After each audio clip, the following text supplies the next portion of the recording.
Então vamos à lição. Quem me ajuda? Título da lição e verso. Mas agora, em Cristo Jesus, vocês que antes estavam longe, foram aproximados pelo sangue de Cristo, porque Ele é a nossa paz. De dois povos se fez um só. Efésios 2, 13 e 14. Maravilha. A lição de hoje está dividida em três pedaços, em três blocos principais, e é uma lição bastante simples, bastante tranquila no sentido do conteúdo. É uma lição bem fácil de compreensão, bem objetiva, bem tranquila nesse aspecto. Mas ela guarda uma história interessante por trás dela que dá o contexto da lição. Então, lembrar da história para a gente depois entender os três pontos principais aí da lição dessa semana. Qual é a história por trás dessa lição? A história por trás dessa lição tem a ver com dois aspectos da história do pecado. O primeiro desses aspectos tem a ver com a forma como Deus, no processo de recondução da humanidade a Cristo, ou de recondução da humanidade ao plano original lá atrás da perfeição do Éden, passa ou transita por uma promessa. Promessa essa que começa com um sujeito lá atrás na Bíblia chamado Enoque, que é renovada depois com um sujeito chamado Noé, e por fim, de maneira definitiva, ela é estabelecida a partir de Abraão, na descendência de Noé. Quando a gente olha essa história, esse desenho que vai se formando do plano da redenção, desde o início dele lá com Enoque, até o estabelecimento da promessa feita a Abraão de uma grande nação, dentro deste contexto se forma um modelo de evangelismo, um modelo de resgate, um modelo de salvação. Qual era o modelo de salvação de Deus? Estabelecer um povo, um paradigma, um referencial, que qualquer um que observasse esse povo, qualquer um que observasse essa nação e o seu desenvolvimento, entenderia que tem algo diferente acontecendo ali. E esse algo diferente atrairia pessoas à pergunta crucial: como é possível? Como é possível que vocês vivam mais? Como é possível que vocês não tenham um rei e consigam viver em paz?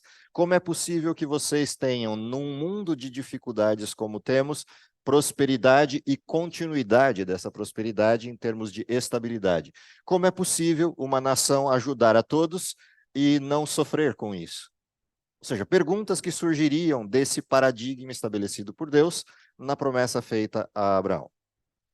Canaã seria esse lugar, o polo central de atração de todos os povos do mundo da época, e Israel, esse povo. Israel, esse paradigma.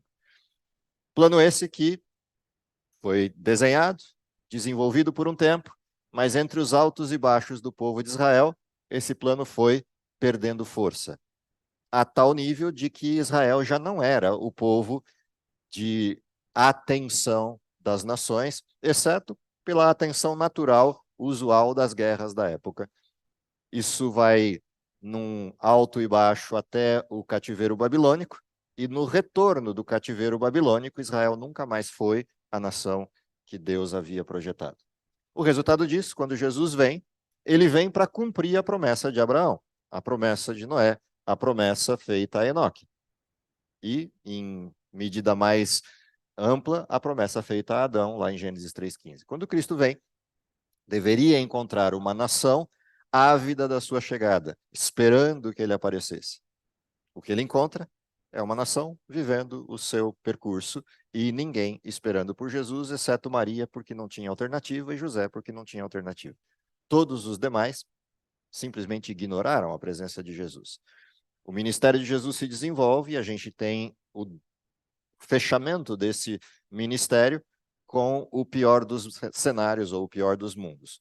O povo para quem ele veio, o mata. Ou seja, veio para os seus não o receberam, e há uma transição que acontece a partir desse momento. Essa transição, se vocês se lembrarem da lição do trimestre passado, essa transição estava prevista em uma profecia. A profecia de Daniel, capítulo 9, mostra essa transição. Na última semana das 70 semanas de Daniel 9, na metade dela, Cristo cessaria o sacrifício. E ao fim daquela semana, teria início uma transição da aliança. A aliança feita para com os seus, agora é migrada para com todos. Aquilo que era para o paradigma estabelecimento da nação judaica como referencial da salvação, agora inverte-se e as pessoas vão ao mundo para pregar o evangelho.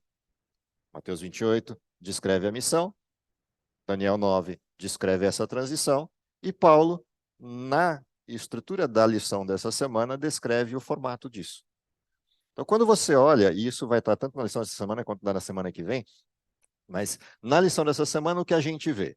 O cumprimento dessa promessa, a transição da aliança que era feita com Israel e que agora se transfere como modelo de salvação aos gentios. Um sujeito é escolhido para essa missão, não o único, mas o principal, que é Paulo. Caprichosamente, o mais radical dos fariseus, o mais radical dos judeus, é escolhido para ser o apóstolo aos gentios. O perseguidor dos cristãos é colocado agora como o pregador aos gentios. Os caprichos de Deus que a gente só vai entender no céu, mas a forma como Deus lida com a situação que naquele contexto implicava em uma cisão de povos, é escolher o mais radical deles para ser o sujeito da integração da mensagem. Então, a primeira coisa interessante da lição dessa semana é relembrar as barreiras construídas por Israel contra os seus vizinhos. No caso específico da lição dessa semana, uma situação vem à tona, que é o fato de que existiam sujeitos que eram considerados gentios, mas que não necessariamente eram. Uma dessas situações são os samaritanos, que, a rigor, se a gente for bem fiel ao desenho, são parte do povo de Israel. Embora houvesse miscigenação entre nações vizinhas depois da invasão assíria, etc., mas ainda era um povo de Israel. É o primeiro bloco dos gentios. Esses, Jesus, durante o seu processo de ministério, e para estes, já durante o seu ministério, começava a demonstrar, dar pequenos sinais do que seria o evangelho na sua expansão. Lembram? A mulher samaritana e a pregação que acontece ali. Em outros contextos, o povo de Gadara. Em outro contexto, a mulher de Cananeia. Vocês têm referências no ministério de Jesus, sinalizações de que o que viria pela frente é uma transição da. Voltando então ao modelo, voltando à discussão, quando a gente observa essa questão da forma como os preconceitos foram sendo instalados no povo judeu, o que a gente percebe? Sim, existem razões.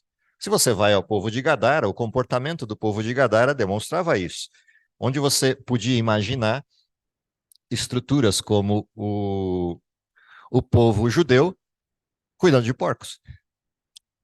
Não faz muito sentido isso se a gente considerar a religião judaica, se considerar as instruções bíblicas dentro desse modelo.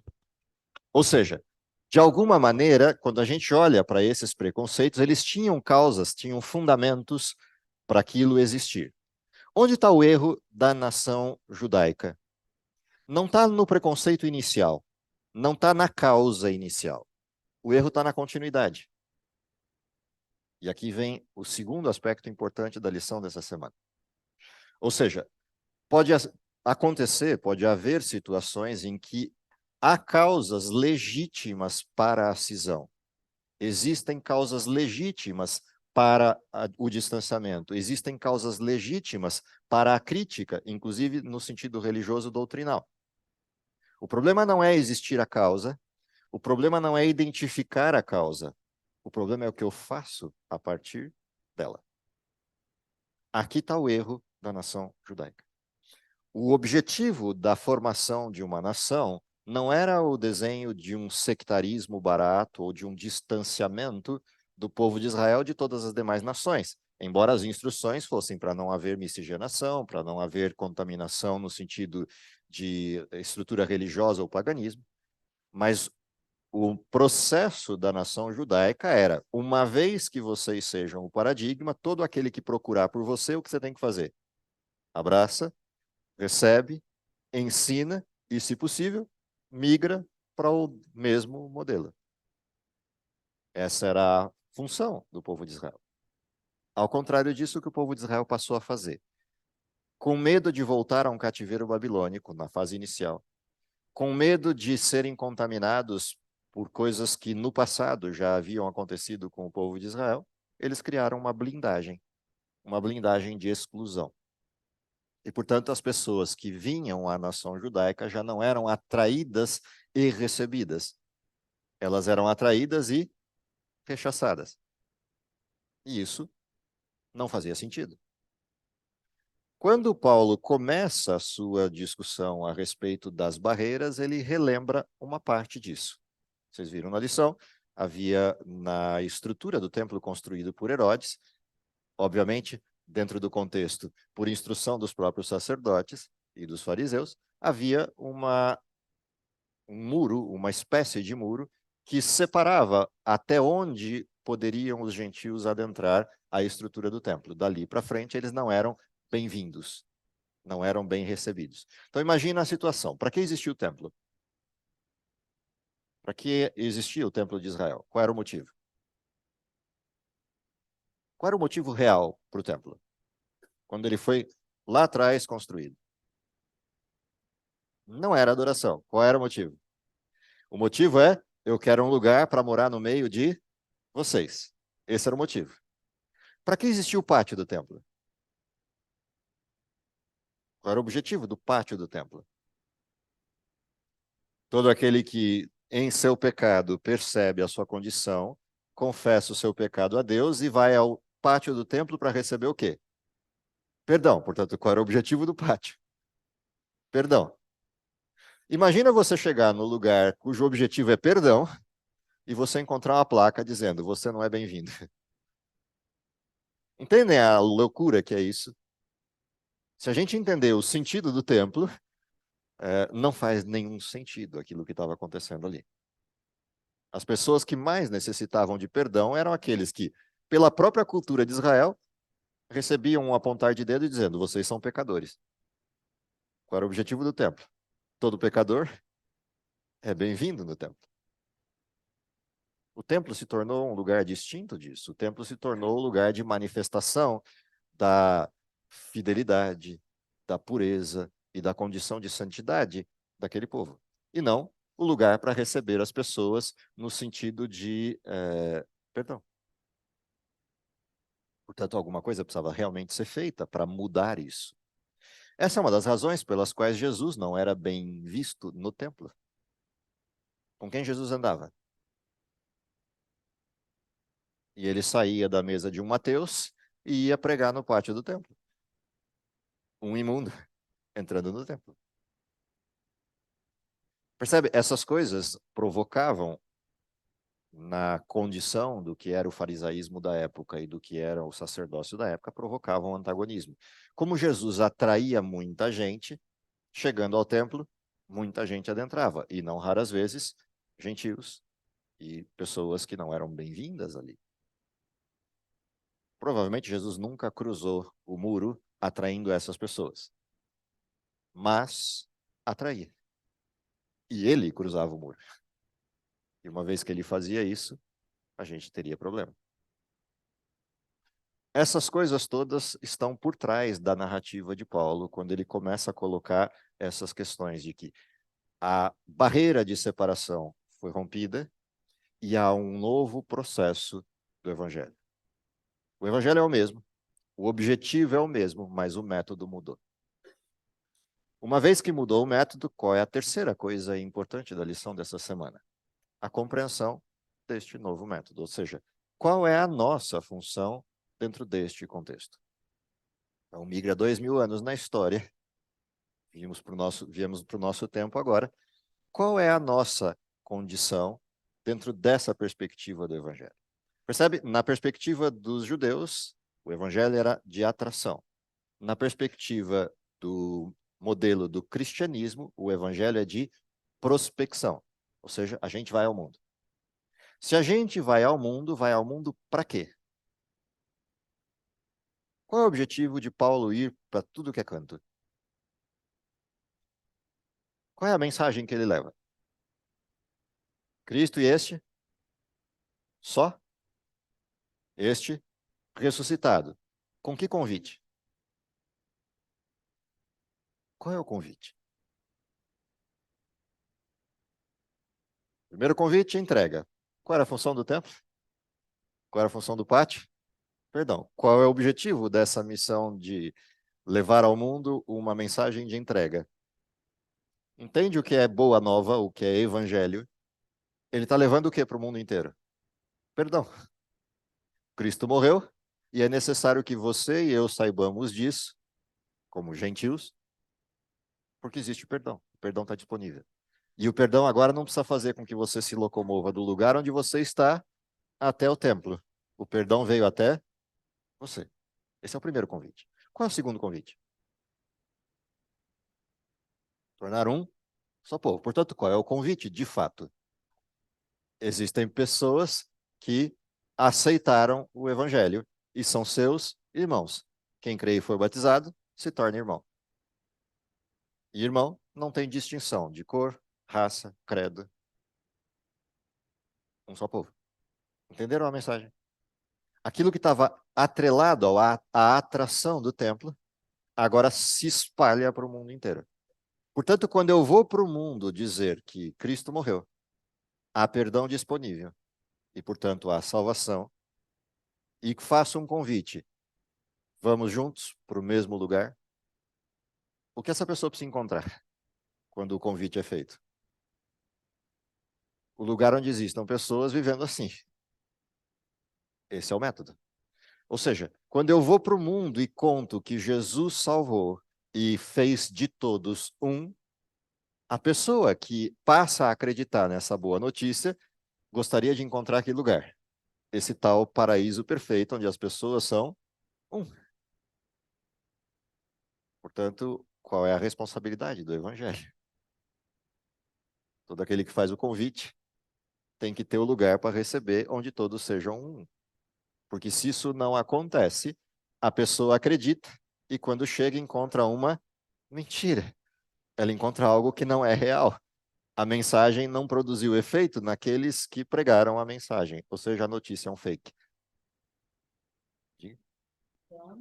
Ódio, barreira e preconceito pode ao mesmo tempo te tornar como um objeto de reconciliação e de paz. Porque Paulo coloca muito isso e ali na lição de segunda, ele fala assim: reconciliação, o presente de Deus que vem da cruz, como um objeto usado para ser objeto de ódio, vergonha, humilhação, né?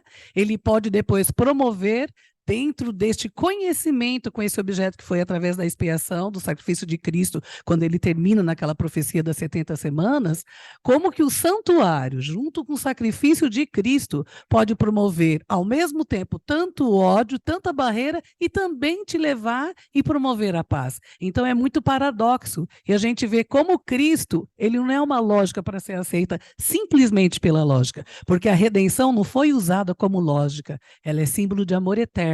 E a gente vê esse processo pela redenção. Só pode haver paz se houver antes a redenção e a expiação, para poder conviver e quebrar essas barreiras que nós temos desde aquela época e ainda hoje no nosso meio, né? Então, como é importante a gente conhecer a palavra. Para entender isso que você está levantando, que é importantíssimo no conceito de redenção, a gente precisa dar um passinho atrás e entender qual é o conceito de pecado. Ou seja, o que é pecado de fato? Não, pecado também é transgressão da lei, mas de fato ele não é isto. Isso já é consequência. Pecado é uma rebelião contra alguém. Ou seja, pecado é desconfiar de alguém, ou desconfiar não no sentido da desconfiança da palavra junta, mas desconfiar no sentido da palavra forçosamente separada. Desconfiar, ou seja, deixar de confiar. Pecado é isso. Lembra, o que acontece no pecado na sua origem? Satanás faz uma proposta. Deus mentiu para você.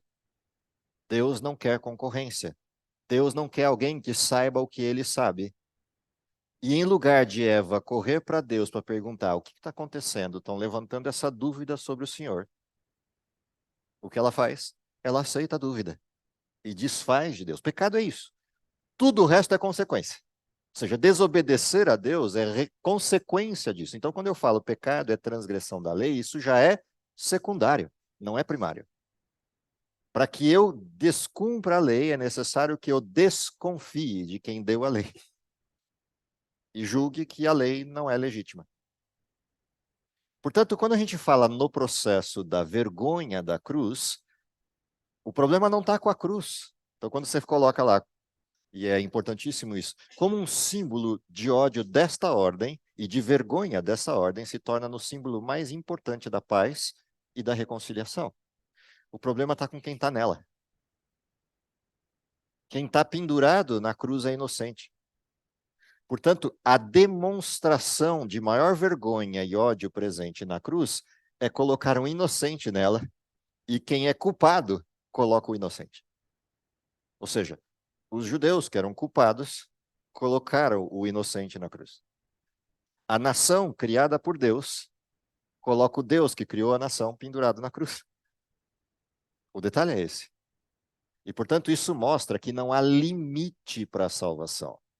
Porque se Deus que criou o povo se permite conduzir por esse povo à cruz, quem pode ser salvo?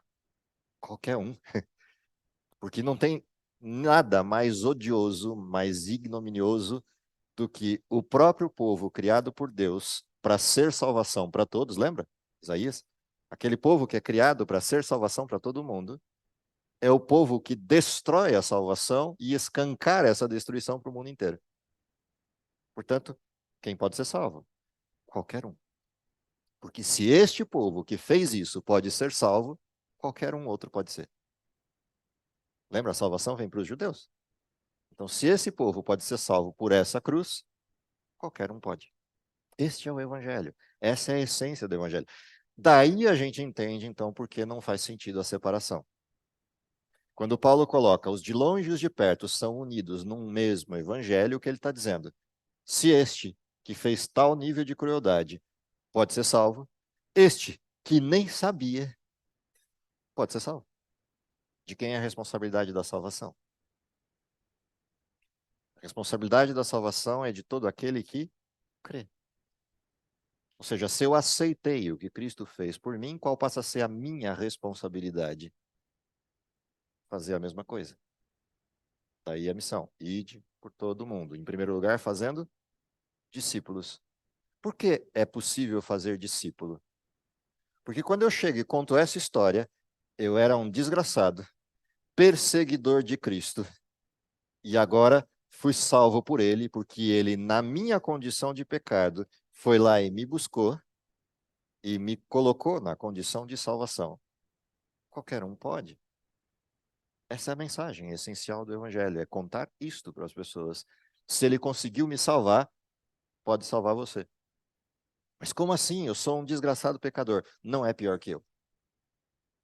Se ele me salvou, pode salvar você. Essa é a mensagem do Evangelho. Ou seja, quando a gente convida pessoas para esta condição de Evangelho, elas deveriam encontrar pessoas vivendo este tipo de Evangelho. E aí começa a questão segunda da observação que ela fez lá atrás. Como é que é possível uma doutrina que, na sua essência, separa pessoas, atraí-las para viver junto? Porque a doutrina separa. Ou vocês acham que não? Que horas são? Onde estão 99% dos hortolandenses agora? Fazendo o quê? Ou estão trabalhando, se for no centro, ou estão dormindo, ou estão fazendo alguma outra coisa. Caminhando, passeando, fazendo exercício, aproveitando já que é sábado para fazer a faxina na casa. O evangelho, na sua doutrina, ele é sectário, ele separa. Vocês estão aqui, eles estão lá. Como é possível uma doutrina que separa ser a doutrina que une? Eu tenho que voltar ao conceito de pecado para entender por que separa. Por que separa? A rebelião é contra quem? Contra quem é a rebelião do pecado? Porque a doutrina separa. A doutrina separa porque há rebelião. Ou seja, se eu não aceito Deus como aquele que coordena a verdade, que detém a verdade, e que o que ele diz deve ser obedecido, se eu não aceito isso, a rebelião está instalada. Todo aquele que aceitar aquilo que Deus diz, se separa. A palavra santo quer dizer isso. Ou seja, todo aquele que aceita o evangelho se torna santo. Santo não quer dizer impecável. Santo não quer dizer que deixou de ser pecador. Santo quer dizer, aceitei a vontade de Deus e aceitei que ele me separe para seu uso exclusivo. Consequentemente, estou separado. Como é que o evangelho pode unir se o evangelho, na sua doutrina, separa?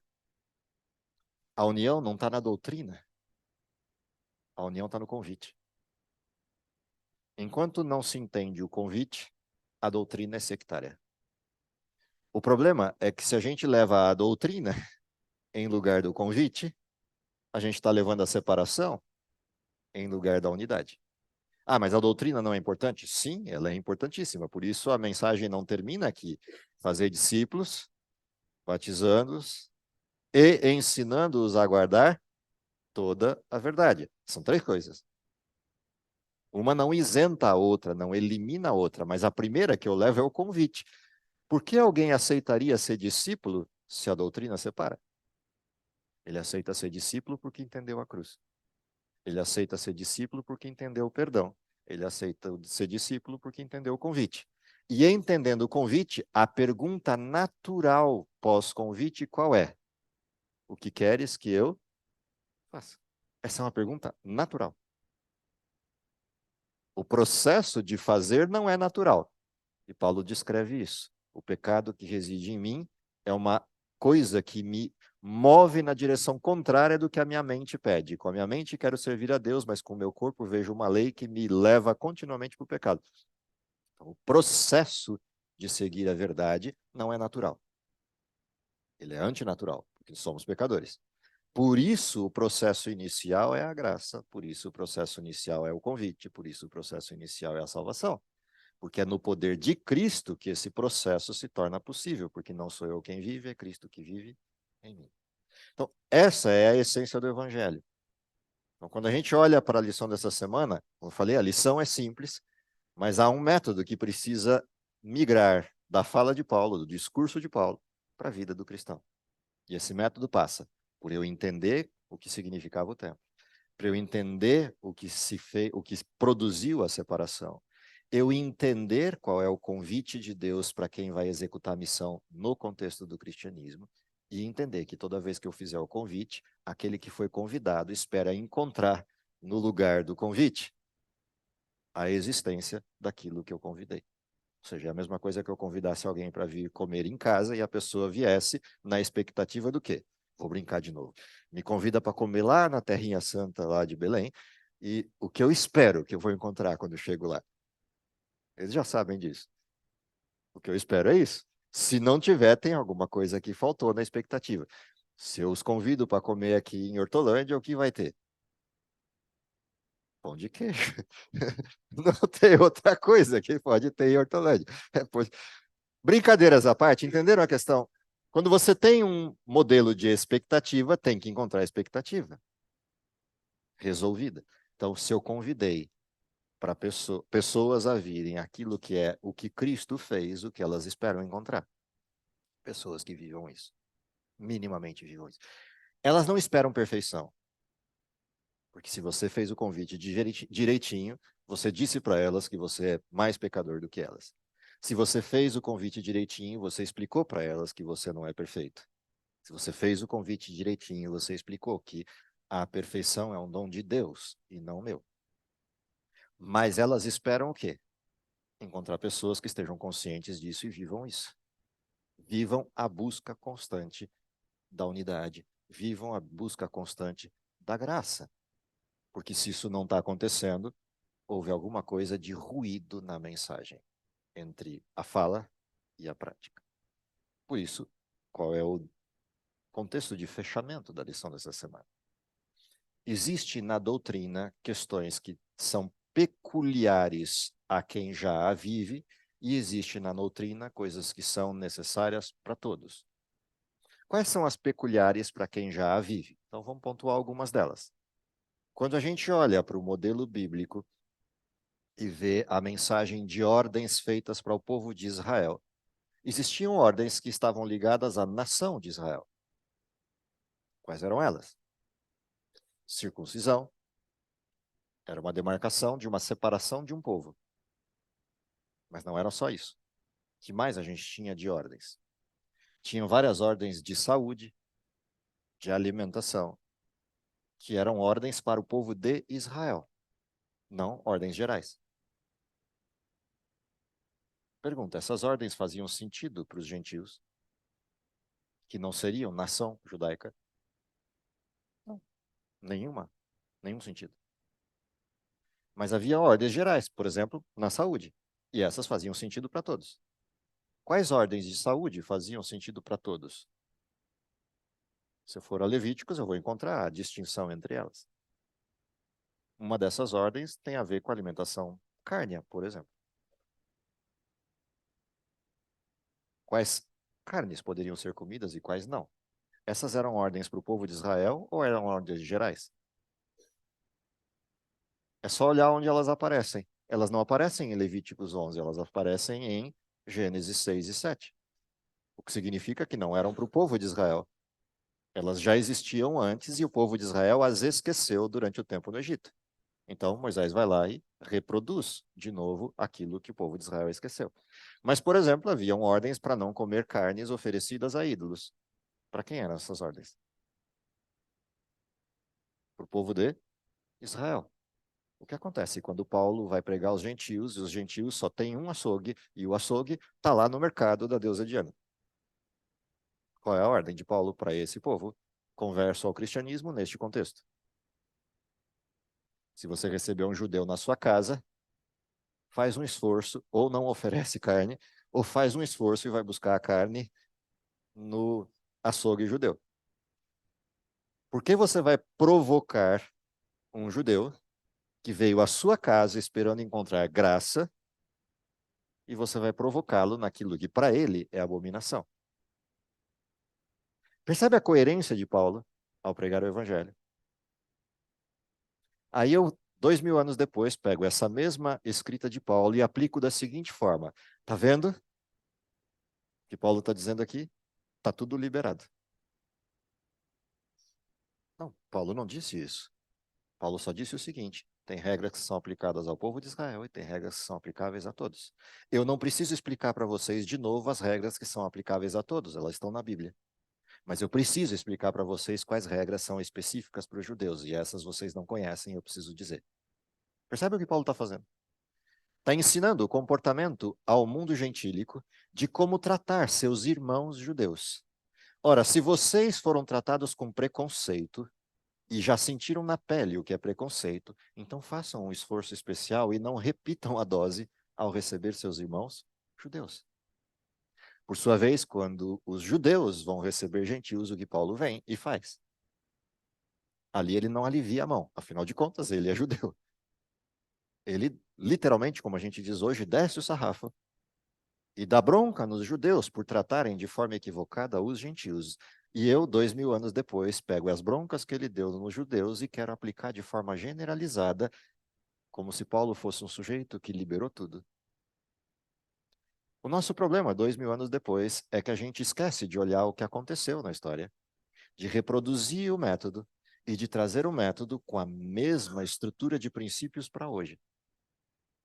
Então, qual é a parte que separa e qual é a parte que une 2000 anos depois? O desafio, no caso nosso, é esse. É o desafio de voltar à leitura do texto bíblico, entender o contexto, entender qual era o motivo da cisão, para daí entender por que Paulo falou que a lei das ordenanças já não cabia mais aos gentios. Mas o mesmo Paulo, em Romanos, vira e fala: a lei de Deus é santa, justa e boa e tem validade durante todo o tempo de vida humana. Romanos 5. E, mais do que isso, a lei não produz pecado, mas o identifica. Porque sem lei está morto o pecado. E aí a pergunta que não quer calar: seria algo santo, justo e bom, ou teria algo santo, justo e bom se tornado em mal, em ruim? De modo nenhum. Mas o pecado residente em mim, quando identificado pela lei, me matou. Quem me livrará do corpo dessa morte? Graças a Deus, por meio de Jesus Cristo. Sou livre tanto do pecado quanto da morte. Ou seja, qual é a essência do evangelho para hoje? A essência do evangelho para hoje está no convite? A essência do evangelho está hoje, numa vez que o convite está feito, um segundo convite: se separe, Esse é o sentido de batismo. Morre por seus pecados, ressuscita em novidade de vida. Mas há uma terceira questão. Qual é a novidade de vida? A novidade de vida é: todo aquele que me ama, guarda os meus mandamentos. Aquele que diz que ama a Cristo, anda como ele andou. Todo aquele que diz que ama a Deus e não guarda os seus mandamentos, torna Deus mentiroso. A essência é essa. Se a gente entendeu isso, a gente entendeu a lição dessa semana, entendeu o que é evangelho. Se a gente não entendeu isso, felizmente tem lição de casa, e a gente pode rever a lição dessa semana e a da próxima semana, porque da próxima semana, além de trazer isso tudo outra vez, num sentido um pouquinho diferente, ainda fecha com 2 textos clássicos no final de Efésios 3, textos esses que eu vou usar para a gente terminar a lição de hoje. E já faz spoiler da lição da semana que vem. Abre lá Efésios 3, finalzinho do texto. Vou ler a partir do verso 14, já como introdução para a lição da semana que vem. Efésios capítulo 3, verso 14 em diante. É uma oração de Paulo, e essa oração é fantástica como fechamento do que a gente estudou essa semana. Por essa causa, e ponham no por esta causa tudo aquilo que a gente conversou até agora. Então, por essa causa, me ponho de joelhos diante do Pai, de quem toma o nome toda a família, tanto no céu como sobre a terra. Percebe? Deus nos integra, somos uma única família, dele recebemos o sobrenome, temos o sobrenome de Deus, para que, segundo a riqueza da sua glória, vos conceda que sejais fortalecidos com poder mediante o seu espírito no homem interior. Lembra? Vitória sobre o pecado, mudança da rebelião em amizade ou paz com Deus. E assim, habite Cristo no vosso coração pela fé, estando vós arraigados e alicerçados em amor, aquilo que cria o amálgama e une todos nós como irmãos em Cristo, a fim de poderes compreender com todos os santos qual é a largura, o comprimento, a altura e profundidade deste mesmo amor, e conhecer o amor de Cristo que excede todo o entendimento, para que sejais tomados de toda a plenitude de Deus. Ora, aquele que é poderoso para fazer infinitamente mais do que tudo aquilo que possamos pedir ou pensar, conforme o seu poder que opera em nós, a ele seja glória na igreja e em Cristo, por todas as gerações, para todo sempre. Amém. Essa é a essência do Evangelho, como eu falei, é um clássico. Que Deus nos ajude para que, quando fizermos o convite, pessoas encontrem esse tipo de cristãos, esse tipo de prática, esse tipo de vida, para que não só aceitem o Evangelho, mas permaneçam nele até que Cristo venha. É o meu desejo para vocês e para mim. Vamos orar? Querido Pai que está nos céus, te agradecemos pelo dom da vida, te agradecemos pelo sacrifício maravilhoso de Cristo que nos permite o perdão, nos permite a paz, nos permite a reconciliação contigo, mas principalmente nos permite a reconciliação uns com os outros. Permite, ó Deus, que o teu Espírito se faça presente em nossa vida, para que pessoas possam ser atraídas a esse convite maravilhoso, mas principalmente que encontrem pessoas que estejam vivendo esse Evangelho e aguardando ansiosamente a vida eterna em Cristo Jesus. Perdoa os nossos pecados, prepara-nos para o teu reino, e se possível, que ainda possamos vê-lo voltando em nossa geração. É o nosso pedido por Jesus. Amém.